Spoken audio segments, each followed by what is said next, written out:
Hello दोस्तों, एक बार फिर स्वागत है आपका सिद्धार्थ ऑनलाइन कोचिंग में। और हम लोग पढ़ रहे हैं कि relativistic formula of variation of mass with velocity, जिसका एक इम्पॉर्टेंट न्यूमेरिकल ये है और ये दिल्ली टेक्निकल यूनिवर्सिटी में आया हुआ भी है।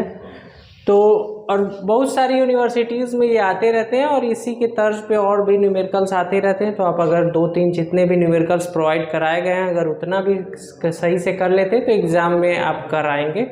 तो देखते हैं ये वाला न्यूमेरिकल आज क्या है। ये है so that the relativistic form of Newton's second law जबकि F is parallel to velocity is, क्या है ये second law? F is equal to M naught dv by D T 1 minus we square by C square to the power -3/2। तो हमें मतलब इतने से कि so that the relativistic form of Newton's second law. तो न्यूटन सेकेंड लॉ की बात करें तो न्यूटन का जो दूसरा नियम है, कहा गया है कि संवेग परिवर्तन की दर आरोपित बल के समानुपाती होती है। मतलब rate of change of momentum is directly proportional to the applied force. The rate of change of momentum तो dp बाई dt अप्लाइड या rate of change of momentum is directly proportional to the applied force. तो directly proportional है, वहाँ proportionality constant की value आती है 1। तो हम डायरेक्ट लिखें अगर तो लिखा जा सकता है F is equal to dp by dt। ये हो गया rate of change of momentum और ये हो गया अप्लाइड फोर्स। तो अब इसमें F is equal to dp by dt, इसे सॉल्व करें, P is equal to mv रखें, उसे डिफ्रेंशिएट करें, फिर सॉल्व करें तो हमें F इज इक्वल टू मिल जाएगा m इंटू ए मास इंटू एक्सेलरेशन। वो हमें नहीं करना है, हमें करना है यहाँ किसके लिए, हमें यहाँ करना है रिलेटिविस्टिक फॉर्म इसका बनाना है। और रिलेटिविस्टिक फॉर्म तब बनेगा जब हम फॉर्मूला रखेंगे variation of mass with velocity वाला। तो यहाँ क्या होगा, P जो है मोमेंटम है, P मोमेंटम है, मोमेंटम का फॉर्मूला होता है mass into velocity. d by D T ये हो गया और यहाँ लिख दिया गया mass into velocity m into V. अब यहाँ पे अगर इसे डिफ्रेंशिएट करते हैं dv बाई dt तो ये हो जाएगा rate of change of velocity, जिसे कहा जाता है एक्सेलरेशन, और ये हमें फाइनल एक्सप्रेशन मिल जाएगा। लेकिन मास वहाँ तब होता था कांस्टेंट, लेकिन यहाँ मास कांस्टेंट नहीं है, यहाँ मास जो है वो वेलोसिटी के साथ वैरी कर रहा है। और जब मास वेलोसिटी के साथ वैरी करता है तो उसके लिए फॉर्मूला है m is equal to M naught by root 1 minus we square upon C square. अब तो रखना पड़ेगा ये फार्मूला, और अगर ये फार्मूला रखें तो देखते हैं ये क्या हो जाता है। ये बन जाएगा इस प्रकार से, m की वैल्यू रख दिया गया M naught by root 1 minus we square by C square, और ये m की वैल्यू इंटू हो गया v। अब इसे सॉल्व करना पड़ेगा। m नॉट है रेस्ट मास रहेगा कांस्टेंट, इसे लिख सकते हैं बाहर। नेक्स्ट लाइन में लिखते हैं बाहर, ये लिखा जा सकता है m naught d by D T, और अंदर क्या बचा, अंदर बचा ऊपर v by root 1 minus we square by C square, और इसी का करना है differentiation with respect to t। अगर इसका डिफ्रेंसिएशन करें तो u बाई v के फॉर्मूले से भी किया जा सकता है, या इसे 2 टर्म्स के मल्टीप्लिकेशन के टर्म में भी किया जा सकता है। तब इस टर्म को लाना होगा ऊपर। अगर इस टर्म को अगर ऊपर लिखना हो तो अंडर रूट जो ये लिखा हुआ है, इससे अगर हटा के लिखें तो लिख सकते हैं, इसे ब्रैकेट में लिखें और इसके पावर लिख दिया जाए 1/2। तो 2 स्मॉल ब्रैकेट हो गया, इस वाले बाहरी ब्रैकेट को हटा के इसे बिग ब्रैकेट कर देते हैं।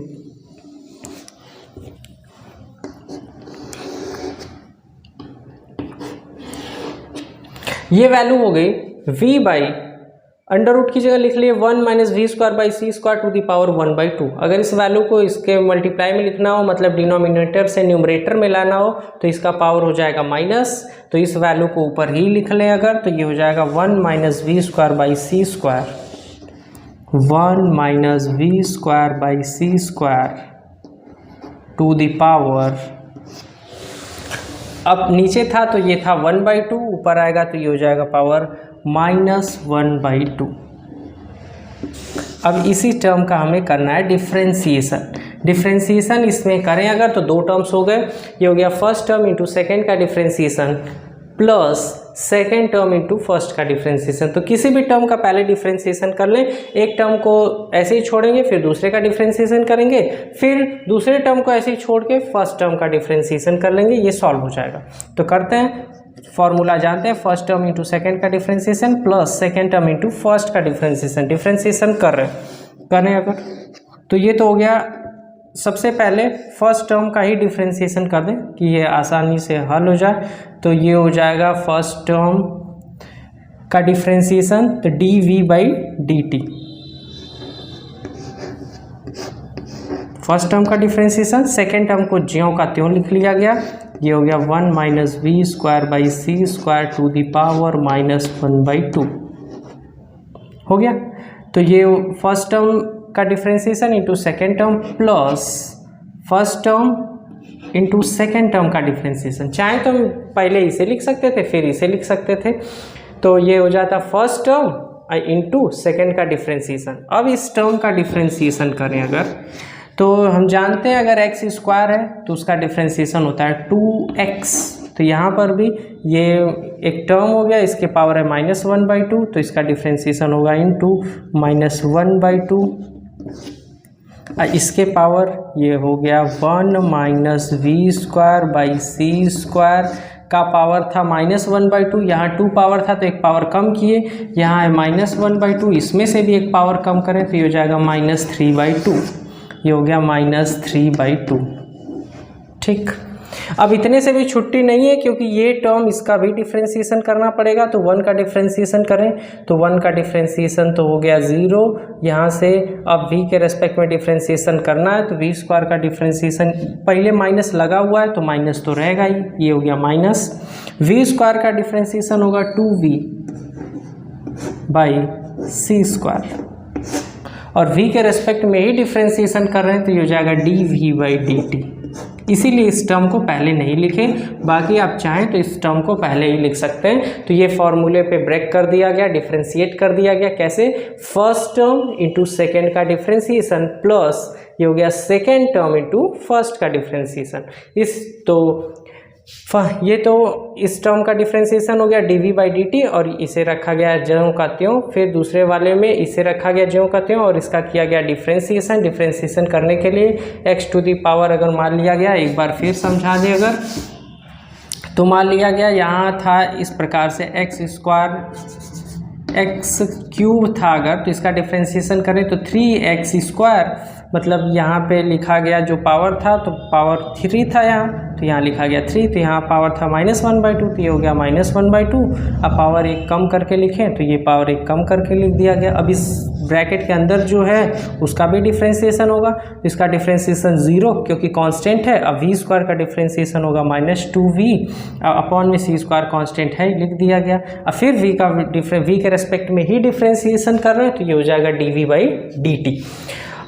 अब अगर देखा जाए दोनों टर्म्स को, तो दोनों टर्म्स को देखने पे dv/dt दोनों टर्म्स में कॉमन मिल रहा है। ये हो गया dv/dt कॉमन लिख लिया गया, ये हो गया m0 dv/dt ब्रैकेट। तो dv/dt को बाहर लिख लिया गया, ब्रैकेट के अंदर क्या बचा, यहाँ से बचा 1 - v²/c² टू दी पावर -1/2। तो -1/2 है, अगर इसे नीचे लिखें तो ये लिखा जा सकता है 1/1 - v²/c² टू दी पावर 1/2। अब इस टर्म को देखते हैं। इस टर्म में अगर देखा जाए तो यहाँ ये माइनस और यहाँ भी एक माइनस, तो दोनों माइनस और माइनस मिल के हो गए प्लस हो गया। तो माइनस, अब साइन तो प्लस ही रह गया, प्लस लिख दिया गया। अब यहाँ पे 2 और यहाँ पे भी है 2 से 2 है हो गया कैंसिल। अब क्या बचा, अब dv/dt तो कॉमन ही हो गया, ये वाला टर्म बचा अगर, तो इस वाले टर्म पे है पावर -3/2, तो इसे नीचे लिखें तो ये हो जाएगा +3/2। ये टर्म हो जाएगा 1 - v²/c² टू दी पावर 3/2। तो ये टर्म खत्म, ये भी टर्म नीचे लिख लिया गया, ये टर्म भी कॉमन हो गया। अब बचा v और यहाँ से v/c², मल्टीप्लाई कर दें इसे तो ये लिखा जा सकता है v²/c²। इतना हो गया। अब उसके बाद इधर करते हैं सॉल्व इसे। तो m naught into D V by D T bracket में 1/1 minus we square by C square to the power 1/2 plus V square C square by 1 minus we square by C square to the power 3/2। अगर यहाँ देखा जाए दोनों का LCM लें तो LCM यहाँ पे है 3/2 और यहाँ पे इसका पावर है 3/2 और इसका पावर है 1/2। मतलब इसमें 1 minus we square by C square का ऊपर नीचे मल्टीप्लाई कर दें तो दोनों हो जाएगा सेम टू सेम, क्योंकि 1/2 में अगर 1 सम करें 1/2 प्लस 1 इज इक्वल टू हो जाएगा 3/2। मतलब एक टर्म हमें चाहिए 1 minus we square by C square का, तो इसी का इसमें ऊपर नीचे मल्टीप्लाई कर दें तब भी हो जाएगा इसका पावर 3/2। तो 3/2 और 3/2 ये हो जाएगा सेम पावर मतलब एलसीएम हो गया ये। और अगर इसे लिखें तो यहाँ लिख रहे हैं ये हो गया next term m naught D V by D T. इस ब्रैकेट में ऊपर वही मल्टीप्लाई कर दिया गया किस टर्म का, ये टर्म है 1 minus we square by C square upon.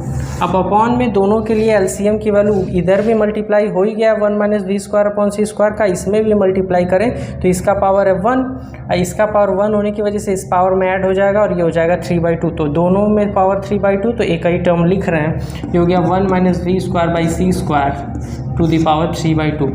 कुल मिला के बात ये कहना है कि एलसीएम लेके इसे सॉल्व कर दिया गया। एलसीएम लेने पे भी ऊपर वही आएगा 1 minus we square by C square plus यहाँ से हमें मिला v square by C square.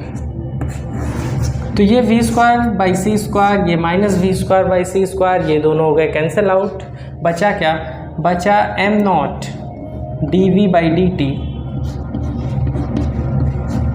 ऊपर बचा 1।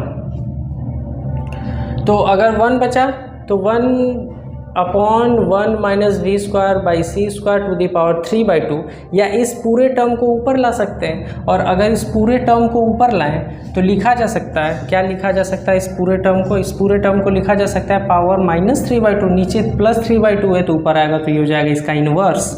और इसे लिख सकते हैं 1 minus we square by C square to the power minus 3/2।